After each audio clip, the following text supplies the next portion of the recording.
ഗുരു ശിഷ്യ ബന്ധത്തെക്കുറിച്ച് നമ്മൾ അവലോകനം ചെയ്താൽ മാലിക് റളിയല്ലാഹു അൻഹും ഷാഫി ഇമാമും തമ്മിലുള്ള ബന്ധം നമുക്ക് പച്ചയായി കാണാൻ കഴിയും. ഷാഫി ഇമാമിനോട് മാലിക് ഇമാമിന് വലിയ താല്പര്യമാണ്. താല്പര്യമെന്ന് പറഞ്ഞാൽ അത് വാക്കുകളിൽ ഒതുക്കി പറയാൻ കഴിയില്ല.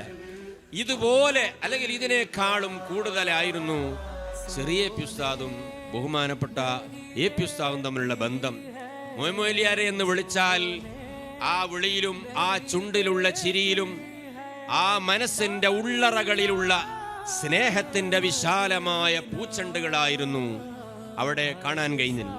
പല സന്ദർഭങ്ങളിലും അവർ തമ്മിലുള്ള സംസാരങ്ങൾ ഡയറക്റ്റായി കേൾക്കാനും അല്ലാതെ കേൾക്കാനൊക്കെ നമുക്ക് സമയം കിട്ടിയിട്ടുണ്ട്.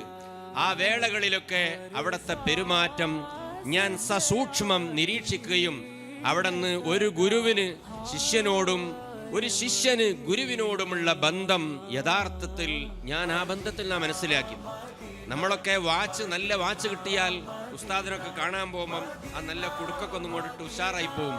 ചെറിയ ഉസ്താദ് വാച്ച് കെട്ടി ഉസ്താദിൻ്റെ അടുത്ത് പോകും.